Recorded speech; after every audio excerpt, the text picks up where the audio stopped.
Ladies and gentlemen, welcome and thank you for joining our latest Veteran Voices program at the National Veterans Memorial and Museum. My name is Colonel Retired Bill Butler, Chief of Staff on behalf of our President and CEO, Lieutenant General Retired Mike Ferriter. Welcome as we kick off 2021 with our very first Veteran Voices to celebrate Women's History Month, which started yesterday. Joining us today is Kirstie Ennis, the daughter of two Marines. She was inspired to join the service following their example and joining the Marine Corps at age 17. She deployed to Afghanistan in 2012. Sargent Ennis was in a traumatic helicopter accident, and after more than 40 surgeries and the amputation of her left leg, she's become a role model and inspiration for others around the world. Kirstie founded a nonprofit, is an avid and accomplished mountain climber and snowboarder, became a stunt woman for the movie Patriots Game, walked 1,000 miles across the United Kingdom, was featured in ESPN magazine and People magazine, is a motivational speaker, a veteranpreneur, and a businesswoman. In her spare time, she's managed to complete 3 different master's degrees, and she's working on her doctorate in education. Without further ado, I'll pass off to General Ferriter. Sir, over to you. Thanks, Bill, and welcome everybody, and welcome Kirstie. Thanks for joining us. It's easy for all of us to tell that you have a busy schedule, so having you here in a virtual Veteran Voices is really awesome. So thanks a lot. I wanted to just begin. We've heard about this incredible person and all that you are doing, but let's go back to your childhood and tell us about growing up in your family and what it is about that childhood and your folks that inspired you towards service. Oh no. Ladies and gentlemen, we believe Kirstie is frozen, so we'll give it a second. We've rehearsed this already once, and she'll drop off and drop back in just a couple seconds.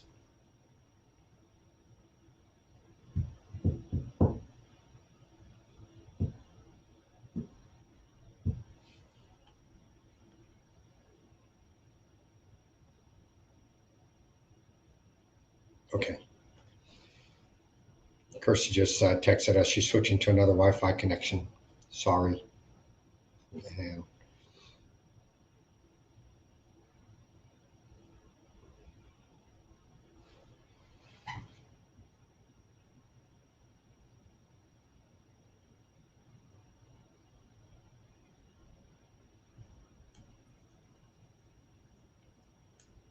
are you with us? I think so. I hope so. I'm sorry. Don't know what's going on. That's okay. Great actions and reactions.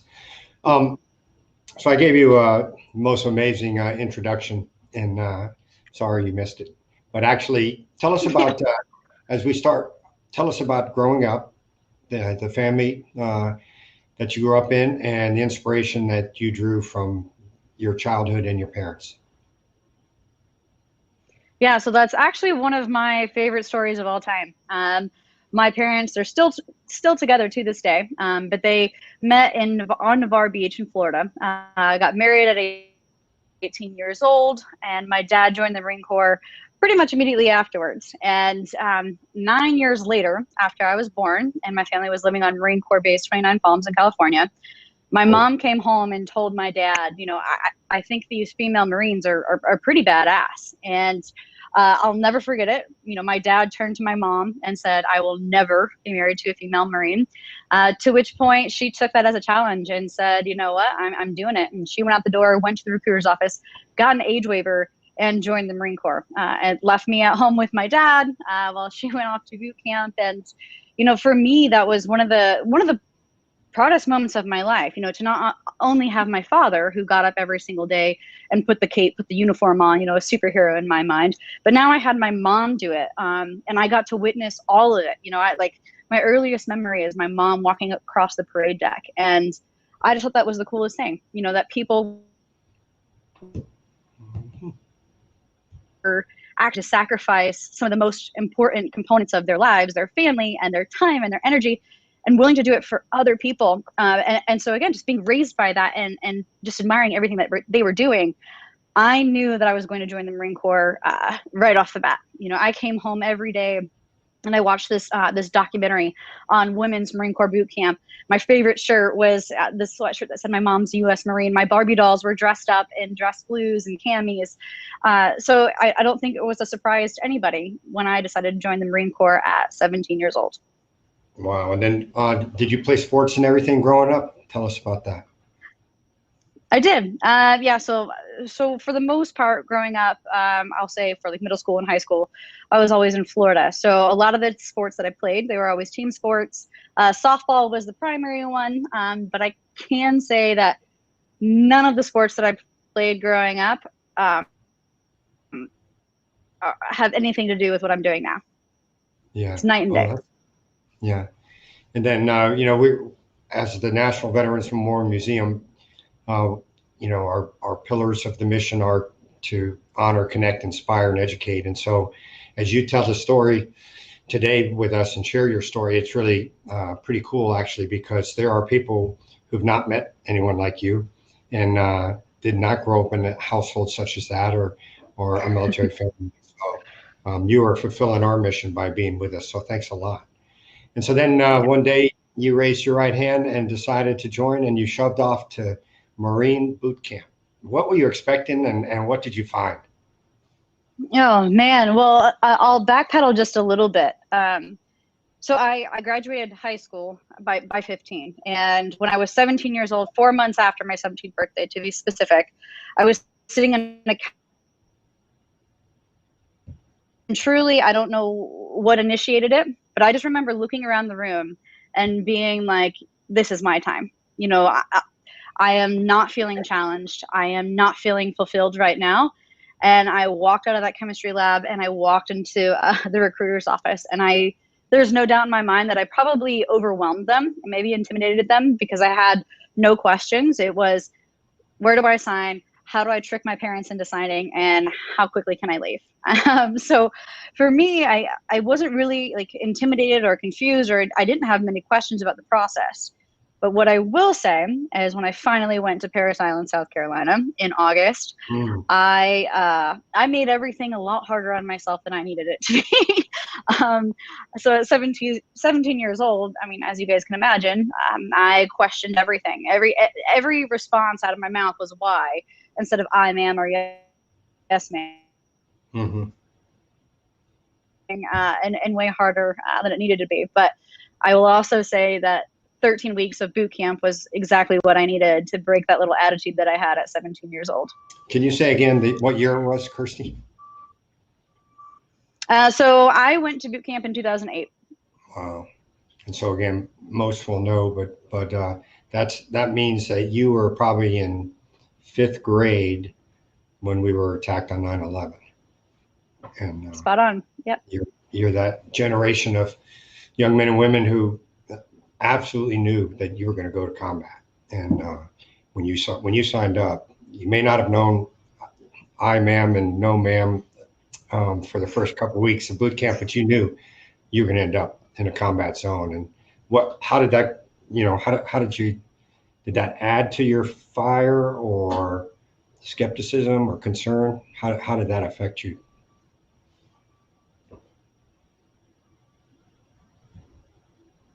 Well, for me, so in 5th. Go ahead.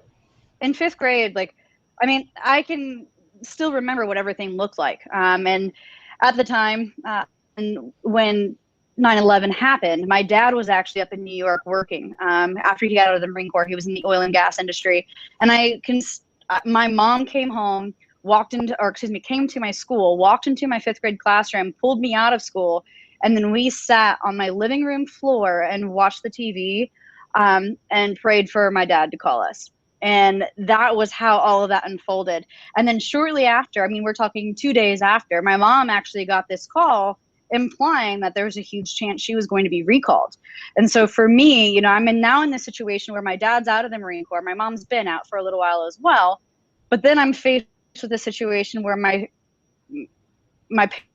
parents are very much so going to have to go through this life change and potentially, a family change, and my mom going back to the military. And so for me, I don't think it was ever, there wasn't ever a desire for me to want to go to combat, but there was always this drive just to want to protect people that couldn't protect themselves. My whole thoughts, when all of this stuff went, well, not when it happened, but as I'm 18, 19 years old, deploying for the first time, it was never, I want to go to war, but I wanted to experience war so that I could appreciate, peace. So I wanted to be involved in the noise so that I could actually love the silence. And in turn, I think there's this misconception about what going to combat looks like for some people. And don't get me wrong, as a helicopter door gunner, obviously you have to experience things that might require justifying internally later on down the road, but there's so much more to it. And for me, the humanitarian aspect of it, or being able to go pick up the guys on the ground, the guys and gals that are, guys specifically for the most part, that are kicking down those doors, like doing those insertions and being able to bring those people back home, or going into communities and building wells in schools, like that's the part that made it for me. And so maybe I didn't fully understand initially, or that first go around, what was going to happen or take place when I went to Afghanistan. But that second time around, when I willingly went back after only a 4-month break, it was purely driven off of that. And again, sure, there's combat, but there's also so much more to it as well. Yeah. So, that surprised me to hear you talk about the selfless service of family members as we kind of prepped up and met, talked this through. But when we say one of our mission pillars is to honor, we say honor the veterans and their service and sacrifice, and that of their families. And so what a unique experience you had as a 5th grader to have to do that reconciliation in your head. Mom might be gone, and okay, I have to buck up and be strong if that's the case, for mommy. Pretty inspiring. And we infantry guys, Bill and I are, we love a helicopter to show up and take us home. And so, again, as much as you want to get the guys and girls out, we are happy to know when we hear, skids up, clamshell, all Rangers accounted for. It's great to know you were thinking the same thing, and appreciate it. Absolutely. Tell us a little bit about your deployment to Afghanistan in 2012, and what your thoughts and feelings are.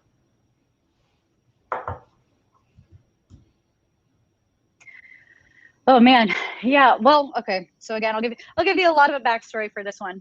But so when I got back to Afghanistan in 2012, we came out of the gates, and unfortunately, we had a helicopter go down that killed all 6 crew members. Their call sign that night was Untitled 06, and I mean, we can just go ahead and fast forward to, so that was in January, and on June 23rd, 2012. Normally, I would be flying on aircraft 01. I mean, that was the bird that I flew on day in and day out. That's the one that I maintained. That was my baby. My name was painted on the sides. Like, that was my bird. And I mean, it was a strange, chain of events that happened, but I'll never forget it. I'm dragging all of my stuff out from the armory, and I'm going to aircraft 01.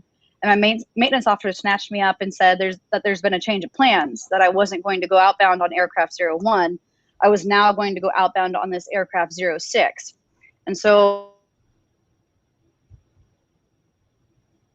53 unit to be out in Afghanistan. Literally right after I got hurt, like, we were packing up, and all of the 53 Deltas were done. They were retired. They were going to the boneyard type thing. And so this aircraft 06, we had made into a memorial helicopter. So those 6 Marines that we lost, we painted it all up for them, had their name on the landing gear door, the 50 cals were painted for them. We will never forget Untitled 06, literally all over it. And it was a strange switch, but it wasn't like it was something that wasn't routine. I was literally going to go out. I was going to do a combat resupply. I was going to drop off 3 Army medics. I was going to do an extraction of Marines from Musakula. And then I was going to come home, and it would have been almost the same as the day before. But unfortunately, I never actually made it to the point of making it to the forward operating base called Nowzad. Off at. And, for me, I was never afraid, which I think a lot of us can say going into certain situations, we never once worry about what's going to happen to us. We're worried about, who's around us. Are my pilots okay? Or are my crew okay? Are my Army medics in the back going to be okay? So when I heard crash is imminent come over comms on June 23rd, it was weird. Like I totally went into like this tunnel vision of just doing what I would normally do if the aircraft was landing safely. My brain goes to 5, 4, 3, 2, 1, mains on deck. And I mean, unfortunately, when I said mains on deck in my head, I was hitting the ground. But everything just kind of went into slow motion, and there was no praying, there was no panicking. It was just like, okay, we're going to take this and we're going to deal with it as it comes, I suppose.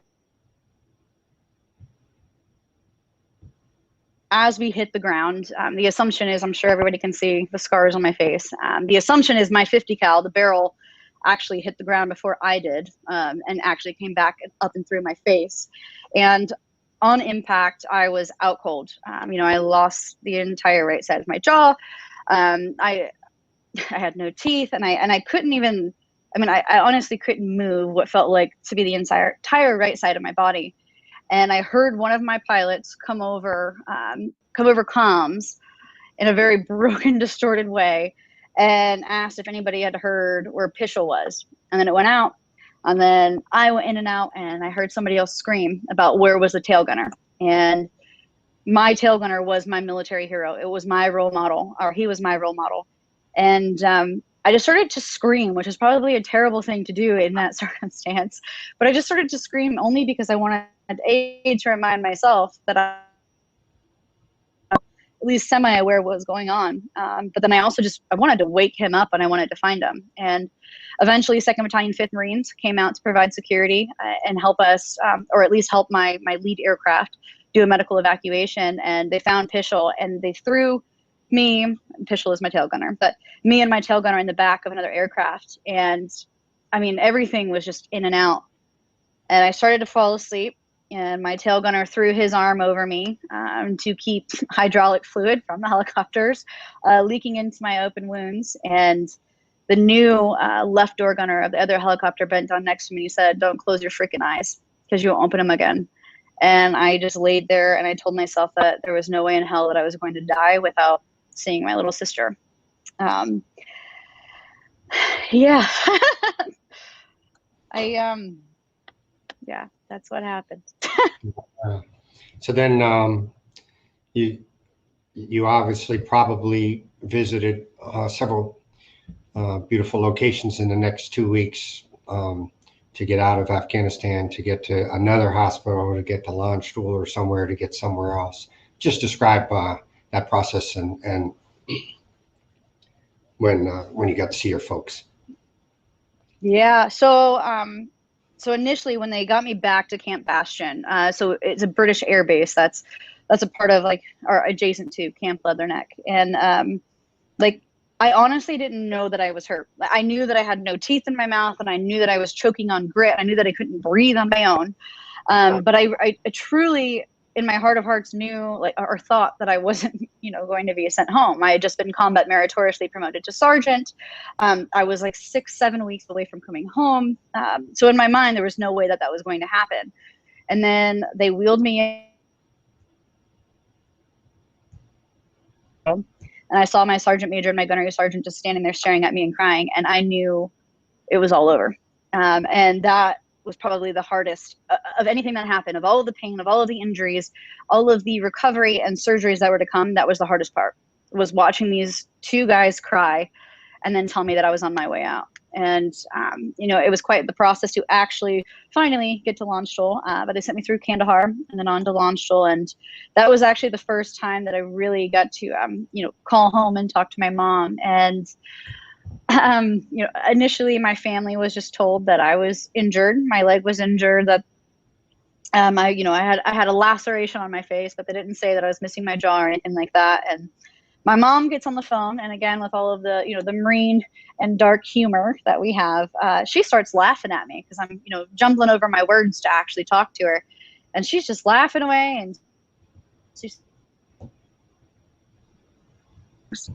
and I got mad. I told her that, I wouldn't talk to her until I got back home stateside, and I hung up the phone. So I did not talk to my mom from Germany until I got back stateside. And I don't think I had a real conversation with my mom after that moment for like another week.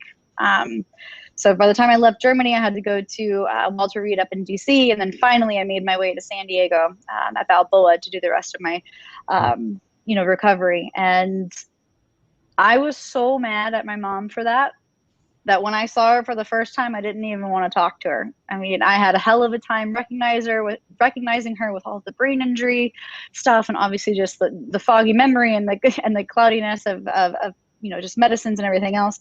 But I knew for a fact that I was mad at my mom. So it took me a little while to wrap my head around the fact that she had no idea what was going on. And the moment that I saw them, I don't know. I mean, it was a game changer in some ways, because I knew that they had to fight tooth and nail to be able to get, from Florida to me in California. But initially it was a super strange experience between not knowing, really who my family was. I could pick them out of a lineup, sure. But it was really hard to have like this emotional connection of like, hey, this is my mom, my dad, and my sister. And then the fact that I was still a little mad at my mom. Well, everybody heals and everybody grieves at their own pace. And anyone who's probably been a dad knows that when things aren't always going, that the dear daughters can let you know that you're the problem. And so in this case, probably your mom was the target of that from you. That's pretty neat. Well, when did you say to yourself, okay, here's about time for me to figure out what I'm going to do? Well, I mean, initially, that's a really hard question to answer, because I went through 3 different medical review boards because I wanted to stay in the Marine Corps. I did not want to get out. I mean, I had the CG of Marine Corps Recruit Depot in San Diego coming to me and saying that I was going to be the first drill instructor as an amputee. So on one hand, I'm very grateful that I had those types of people in my corner to be able to kind of cheer me on and maybe give me a little bit of false motivation. But I went through my first review board and found out that, they were going to say that I was unfit for duty. And it was mostly because of the pending amputation, but more so because of my the C2, C3, and C4 fractures in my spine that I had. And then, of course, obviously the brain injury and everything, all of the...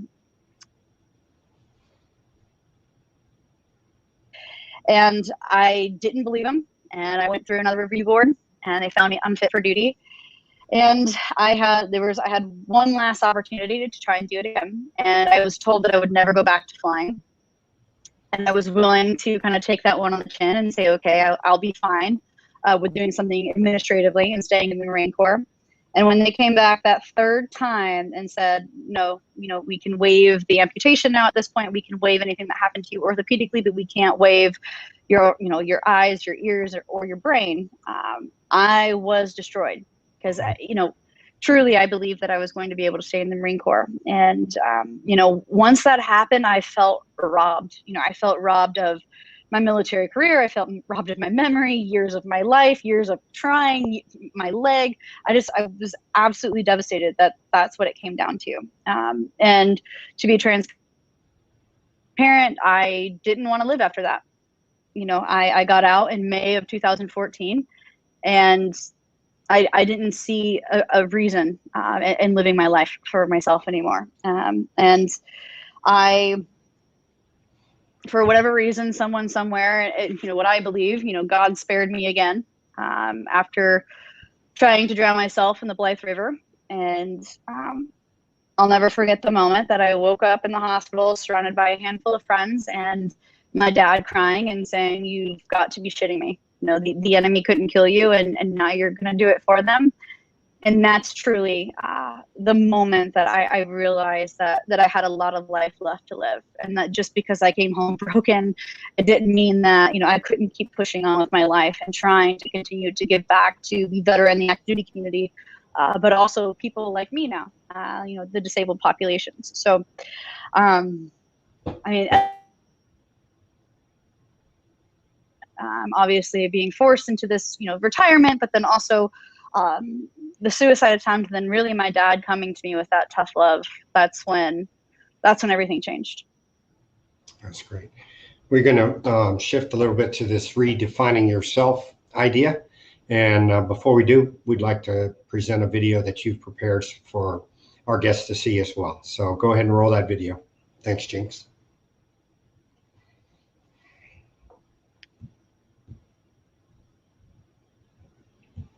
I think by what I'm doing with attempting a summit on Kirstie Ennis is a special period across the board.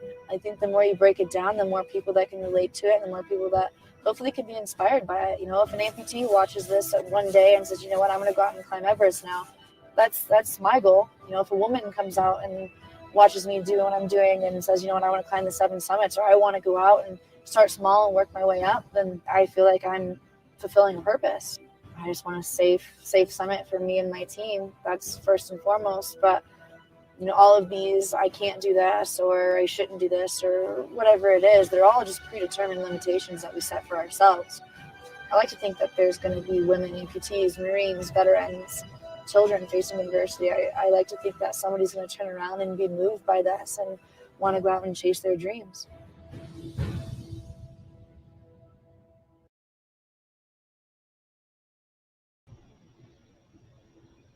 Wow. Okay, so we feel a little bit humbled right now, and and motivated to get busy again. You have some great mantras. Let's talk about these, or how you arrived at them. I'll call it out, and if you don't mind, but tell us what you were thinking. But reflect on who you are and what you have to offer. Give more than you get. What are your thoughts on that? Can you read that one more time, or say that one more time? Yeah, just reflect on who you are and what you have to offer, and give more than you get in life. Well, so for me, I mean, I am in the situation right now because of what I've been through. Whether, I mean, we can blame it on my military career, or we can blame it on what I've been through thus far. But for me, I don't believe that this life is meant to just be lived for ourselves. I feel like we are in this together. I feel like, I didn't do anything. I didn't get through anything that I have alone. I firmly believe that we pull strength from the people around us. And in turn, we owe it to other people to make other people's lives.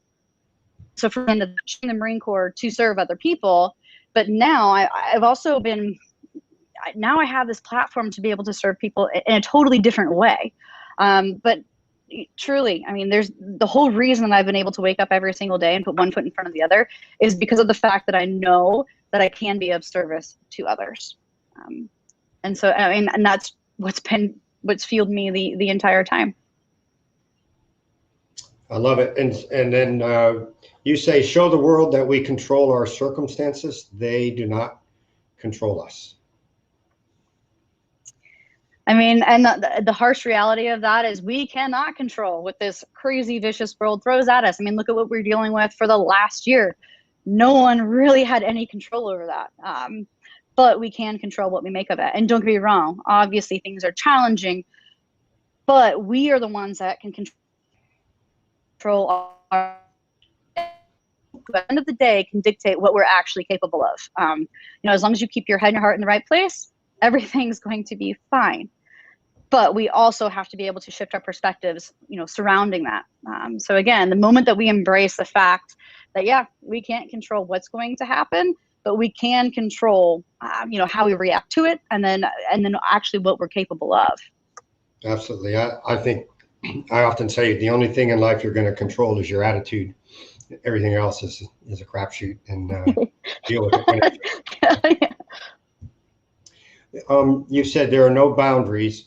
We want to help all people, not just one category, not just veterans, not disabled, not just women, not just whatever. Tell me a little bit about that thought.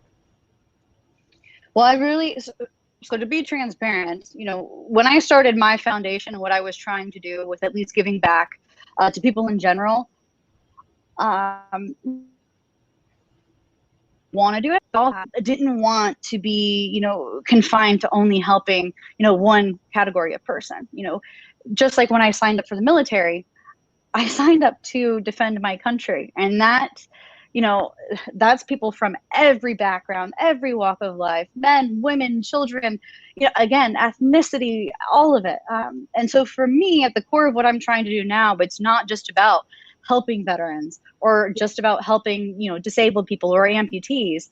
What I'm trying to do right now is inspire populations around the world, aid underserved communities around the world, but then also show people that they can tap into what's right in front of them to change their life.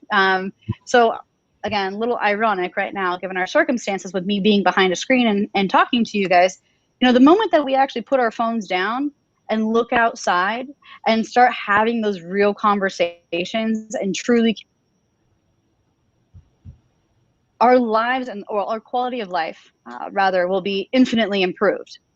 So for me, that's the most important part about what I'm trying to do. I mean, don't get me wrong.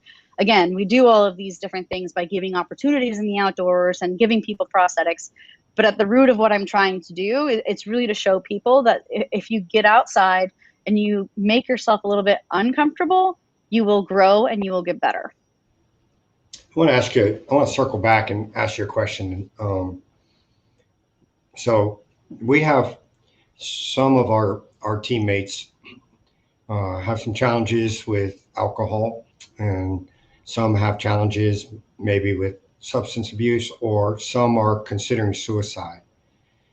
You described the suicide attempt or ideation or failure earlier, but there are also others that say this storytelling stuff is kind of canned and not that impactful. And I believe you are impactful, and your words are impactful to someone out there tonight. So what would you, or how would you amplify what you've just said with regard to a message to someone who's listening right now, who you can impact? Well, for me, again, I gave up when I did because I didn't love myself and I stopped putting myself first. I lost self-respect and the value that I once had. So, I will blame losing that purpose for the most part. But with that said, like even when I sat down and I wanted to give up, the moment that I took a step back and I looked around and said, you know what, my actions right now are hurting the people that I love, that's when things got better. Or the moment that I took a step back and I looked up and I said, you know what, I never made, to include the guys from Iron Tail 06 that never made it home. If I am so selfish to not continue living my life, moving forward with my life, living, breathing the whole nine, trying to be successful in other realms, that's terrible of me. Because again, even though I came home broken and busted and maybe a little bit different mentally and emotionally, I'm still here and I still can, and I still should live my life for other people. Yeah, that's awesome. Thanks for saying that. So if you're out there and you need help, contact us, contact Kirstie, contact somebody, get connected, and let them walk you back into a good place. Just a side question. Former Marine Captain Teresa Larson works with Adaptive Athletes out of San Diego. Have you had a chance to meet Teresa yet? I don't think so. Okay, we'll follow up and get you connected here. You guys will be awesome team. So I wanted to kind of wrap with you've had life experiences in and out of uniform. What are your closing thoughts this evening to our great audience? I'm gonna again kind of rewind a little bit. At the end of the day, it's the 6 inches between your ears and what's behind your rib cage that dictate what you're capable of. So I really hope that everybody takes the moment to dig deep. Like, there's nothing wrong with taking a step back and reflecting on your life, figuring out where you want to be, making a plan to get there, and just teaching yourself how to endure a little bit more. Because at the end of the day, we have no idea what we're capable of yet. I had no idea that all of my suffering, through my recovery and through everything that I went through, again, mentally, physically, and emotionally, I had no idea that it was going to lead me to where I am today. and I had no idea that I was actually capable of it. And so for me, look at where I was and how far I came. Again, I mean, I think that's what it all comes down to, by being able to take a step back and reflect on the life that we want to live. Great. Now, we just put Kirstie Ennis Foundation.org with an exclamation point. Is that the correct website? So yes, you can get to Kirstie Ennis Foundation by .org or .com, and yes, please check us out. Again, take a look at what we're doing. You know, it really is. It's 100% volunteer based, and it's just good people coming together to do good things for other people. All right. Well, listen, what a pleasure to meet you further, to be inspired by you, and to learn from you. Thank you for our freedoms based on the service of your mom and dad and your service. And thanks for your service, of course, that continues today. Just really awesome. Thanks so much. I'll let you give us any closing comments, and then you'll be followed by Colonel Bill Butler, who will wrap us up. Yep, sounds good. Well, thank you guys for having me. It was an honor to serve. And truly, just to piggyback off of what you said, if you do feel alone and you are listening, please reach out to me. I mean, let's talk through it, because I will be the first person to sit down and have a conversation with you about it. And I'll let you know the highs and lows of everything that I've been through, and anything that I can give to you to help you get through it, I'll do it. All right. Semper Fidelis. Thank you very much. And Bill, go ahead and lead us to success. All right. Thanks, sir. Kirstie, thank you so much for joining us tonight. Thanks for your service. Thanks for what you continue to do for our communities, just by the example that you set for so many of us. This is our first 2021 Veterans Voices, so thank you for kicking this off. You've set a very high bar for others to follow and to try to aspire to achieve. Best of luck to you in May when you attempt Denali, and we'll be rooting for you and wishing you some good weather as you summit the highest peak in North America. So learn more about the Kirstie Ennis Foundation at KirstieEnnisFoundation.com or .org, and figure out how you can support this great nonprofit. And just as a reminder, if you'd like to get involved in the National Veterans Memorial and Museum, check out our website, nationalvmm.org.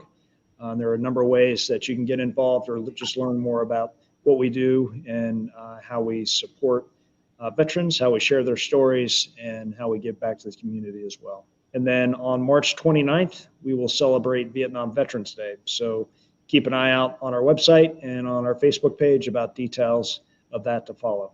Thanks, everybody, and have a great evening. Semper Fi.